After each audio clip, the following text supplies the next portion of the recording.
তৃষার veg কিচেনে তোমাদের সবাইকে স্বাগত। আজকে কিন্তু একদম ভিন্ন ধরনের নতুন একটা চাটনি রেসিপি নিয়ে চলে এসেছি, যেটা হচ্ছে পাইনাপেল ক্রাশ দিয়ে ক্রিস্টাল ফ্রুট চাটনি। এই চাটনিটা দারুণ টেস্টি হয়, দেখেই বুঝতে পারছো তোমরা কীরকম ক্রিস্টালের মতো দেখতে লাগছে। আর টেস্ট ওয়াও, একদম হাত চেটে তোমরা খাবে একবার যদি খাও তোমরা। দারুণ টেস্টি হয় এই চাটনিটা, ফ্রুট দিয়ে তৈরি হয় এবং ক্রাশ দিয়ে, পাইনাপেল ক্রাশ দিয়ে। তাহলে চলো শুরু করা যাক। দেখো এখানে আমি একটা কড়াই নিয়ে নিয়েছি, কড়াইয়ের মধ্যে আমি দিয়ে দিচ্ছি চিনি। যে যেরকম মিষ্টি খাবে সেই অনুযায়ী চিনিটা দেবে। আমি কিন্তু এটা একটু টক মিষ্টি বানাবো চাটনিটা, যেহেতু ফ্রুট চাটনি। চিনিটা আমি কড়াইতে দিয়ে দিলাম। এরপর আমি দিয়ে দেবো এইখানে জল আর চিনি, এই দুটোকে আমি ভালো করে কিন্তু ফুটিয়ে নেব। দেখো আমি এখানে দিয়ে দেবো 1 বাটি জল।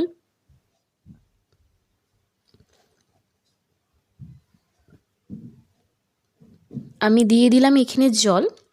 এবার আমি জল আর চিনিটাকে ভালো করে ফুটিয়ে নেব। ফুটিয়ে আমি এটাকে কিন্তু একটা সিরাপের মতো তৈরি করব।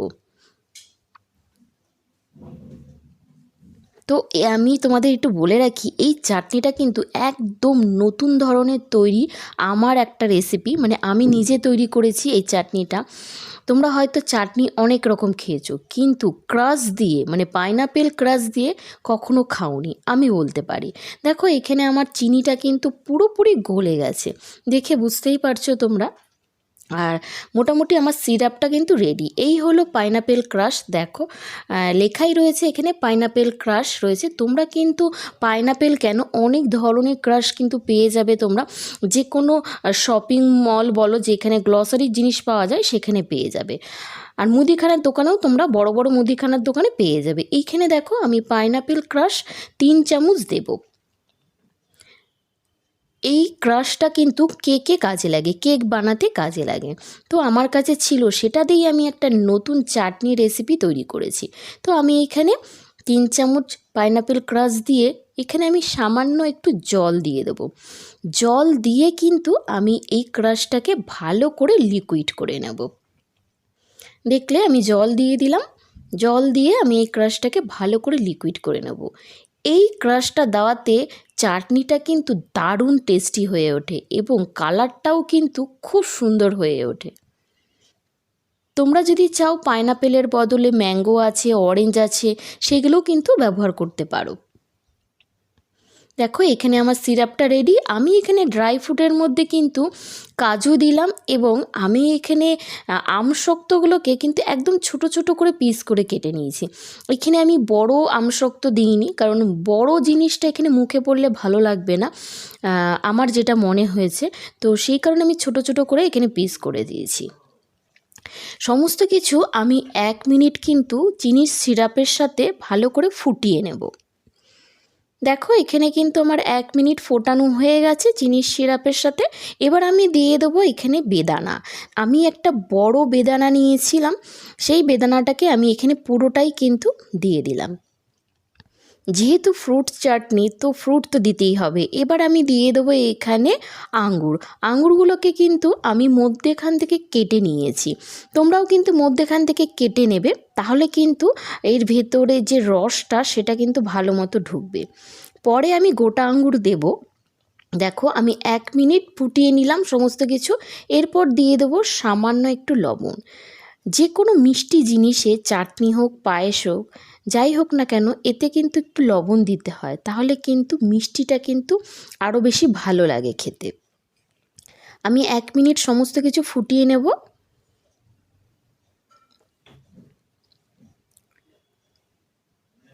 দেখো কি সুন্দর লাগছে দেখতে। আমার কিন্তু এইখানে মোটামুটি 1 মিনিট দেখো ফোটানো কিন্তু হয়ে গেছে চিনির সিরাপের সাথে। এবার আমি দিয়ে দেবো ক্রাশটা, যে পাইনাপেল ক্রাশটা আমি রেখেছিলাম একটু জল দিয়ে গুলে, সেই ক্রাশটা কিন্তু এখানে দিয়ে দিলাম। এই ক্রাশটাতে টেস্ট তো অবশ্যই হবে, আর কিন্তু তোমার এখানে কালারটাও কিন্তু দারুণ হয় এই চাটনির মানে কালারটা, ফ্রুট চাটনির। আর পাইনাপেলের যে ফ্লেভারটা, সেই ফ্লেভারটাও কিন্তু খুব সুন্দর আসে। তোমরা চাইলে ম্যাঙ্গো দিয়ে খেতে পারো, ম্যাঙ্গো ফ্লেভারটাও কিন্তু দারুণ লাগে। দেখো আমি সমস্ত কিছু দিয়ে 1 মিনিট ফুটিয়ে নিলাম। দেখতেই পাচ্ছ এখানে আঙ্গুর বেদানা সবগুলো কিন্তু আমার ভালো মতো ফুটে গেছে। এবার আমি বন্ধ করে দিলাম গ্যাসটা। বন্ধ করে কিন্তু আমি এখানে লেবুর রসটা দেব। এখানে আমি 4টে লেবুর রস রেখেছিলাম, 4টে লেবুর রস আমি এখানে দিয়ে দিলাম। এরপর দেব আমি এখানে 2 চামচ ভিনিগার। ভিনিগারটা দেওয়ার কারণ হচ্ছে এই চাটনিটার মানে সচরাচর নষ্ট হবে না। তোমরা যদি এটা ফ্রিজে রেখে দাও তাহলে কিন্তু 6 মাস কিন্তু তোমরা এমনিই খেতে পারবে। আর এই চাটনিটা দেখতেই পাচ্ছ আমার কিন্তু অনেকটা মানে লিকুইড রয়েছে। তোমরা ভেবো না যে এরকম লিকুইডই থাকবে এটা। এটা কিন্তু ঠান্ডা হলে কিন্তু অনেকটা গাঢ় হয়ে যাবে এবং রঙটাও কিন্তু দারুণ হবে, একদম ক্রিস্টালের মতো রঙ হবে কিন্তু এই চাটনিটার। তো এবার দেখো এখানে আমি মৌরি ভাজা দিয়ে দিচ্ছি, মানে গুঁড়ো করা ভাজা মৌরি দিয়ে দিলাম। আমি এটা শুকনো কড়াইতে মৌরিটা ভেজে নিয়েছিলাম, তারপরে গুঁড়ো করে নিয়েছিলাম। তারপরে আমি 1 চামচ কিন্তু মৌরি ভাজা দিয়ে দিলাম। দেখো কি দারুণ লাগছে কালারটা।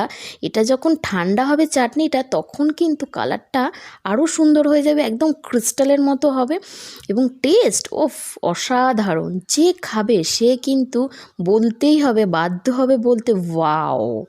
তাহলে বন্ধুরা দেখো আমার চাটনিটা ঠান্ডা হয়ে গেছে, দেখেই বুঝতে পারছো একদম ক্রিস্টালের মতো হয়েছে।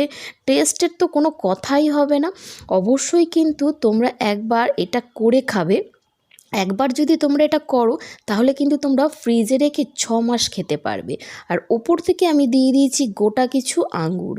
এই চাটনিটা যে খাবে সে কিন্তু অবশ্যই কিন্তু বলতে বাধ্য হবে তোমাকে যে দারুণ টেস্টি বানিয়েছো চাটনিটা। তাহলে বন্ধুরা যাই হোক, আমি আজকে কিন্তু আমার মতো করে তোমাদের এই রেসিপিটা শেয়ার করলাম। এটা সম্পূর্ণ আমার তৈরি রেসিপি। যাই হোক, তোমাদের যদি ভালো লেগে থাকে তাহলে কিন্তু অবশ্যই লাইক করো, কমেন্ট করো। আর নতুন রেসিপি নিয়ে অবশ্যই আসতে চলেছি। Tata, bye bye.